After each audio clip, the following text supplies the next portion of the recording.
Cinema ఇండస్ట్రీలో baby movie ఓ సంచలనం. Telugu hero హీరోయిన్లతో cinema చేసి బ్లాక్ బస్టర్ హిట్ కొట్టారు baby cinema director Sai Rajesh. అయితే సాయి రాజేష్ ఫస్ట్ సినిమా ఏంటో తెలుసా? హృదయ కాలేయం మూవీ.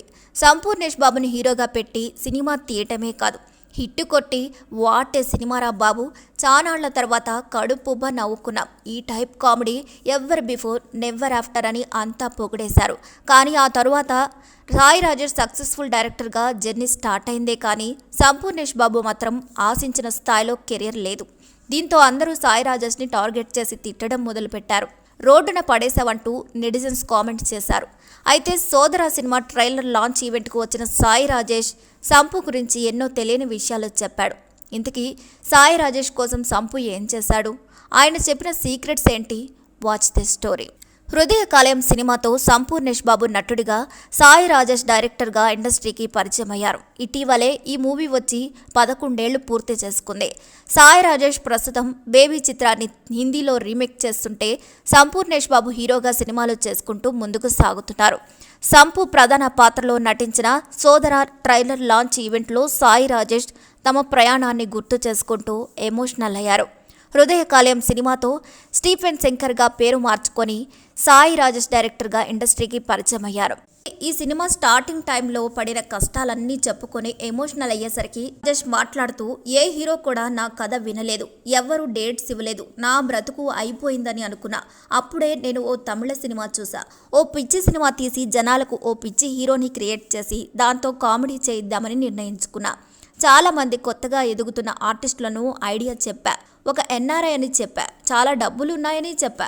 నువ్వు ఇంటర్వ్యూలలో పిచ్చి పిచ్చిగా మాట్లాడాలి, ఆ తర్వాత నిజాన్ని రివీల్ చేస్తాను అని చెప్పా. కానీ సినిమా చేయడానికి ఎవ్వరూ ముందుకు రాలేదు అని ఆనాటి రోజులను గుర్తు చేసుకున్నారు సాయి రాజేష్. అయితే ఓ రోజు ప్రసాద్ ల్యాబ్లో ఒక షార్ట్ ఫిల్మ్ చూద్దామని వస్తే ఒక చెట్టు కింద సంపూర్ణేష్ బాబు నిలబడి ఉన్నాడు.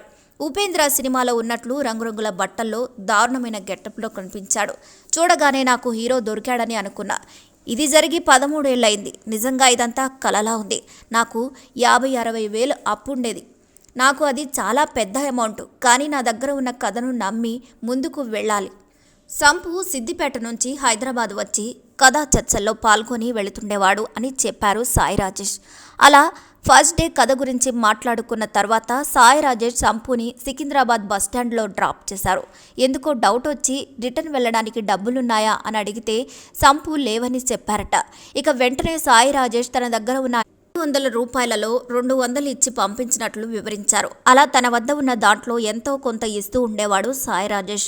అయితే ఒకరోజు ఏదో పనిలో ఉండి సాయి రాజేష్ ఫోన్ చేయకపోతే నైట్ మడత మంచాలు రెంటుకు తీసుకొని పడుకొని ఉదయాన్నే ఫోన్ చేసి నేను వచ్చేసా అని చెప్పారట సంపూర్ణేష్ బాబు. దీంతో సాయి రాజేష్ గారు ఎంతో గిల్టీగా ఫీల్ అయ్యారట. అయితే నేను చెడిపోవడం కాకుండా ఇంకొకటి చెడగొడుతున్నావా అని, డబ్బులు లేకుండా నేను అసలు తీయగలనా అని డౌట్ వచ్చిందంట ఆయనకు. కానీ ఈ కష్టాలన్నీ పోవాలంటే సినిమా హిట్ కొట్టాలన్న కసితో షూటింగ్ మొదలుపెట్టారు. అయితే సినిమా ఎలా స్టార్ట్ చేశామో, ఎట్లా కంప్లీట్ చేశామో సినిమా తీసేశాం. సంపు హీరో అయిపోయాడు, నేను డైరెక్టర్ అయిపోయాను. హృదయ కాలేయం సూపర్ హిట్ అయిన తర్వాత నాకెవ్వరూ తిరిగి డబ్బులు కట్టలేదు. కానీ అతనిని లక్షల్లో రెమ్యునరేషన్ ఇచ్చారు. నేను సింగిల్ బెడ్రూమ్ ఫ్లాట్లో ఉంటే సంపు సిద్దిపేటలో 4 అంతస్తుల ఇల్లు కట్టేశాడు. నేను క్రెడిట్ కార్డు వాడి కష్టపడి నాకు కారు కొంటే మనోడు కారు కొనుక్కున్నాడు. కొబ్బరి మట్టా సినిమా 3 ఏళ్లు తీసినప్పుడు నేను ఫైనాన్షియల్గా చితికిపోయి ఉన్నానని సంపుకి అర్థమైంది.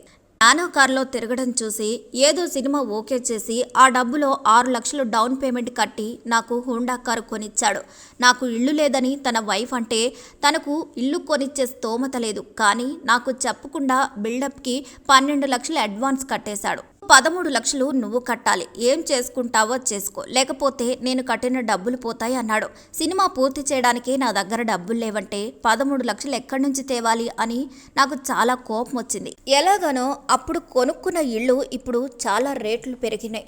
ఇక్కడ ఎవరు పెద్ద ఎవరు చిన్న అనేది ఉండదు. నాకు బేబీ సినిమా వచ్చి లేచాను. రేపు నేను కింద పడినా నాకు సంపు ఉన్నాడు. సినిమా చేసే మ్యాజిక్ ఇది.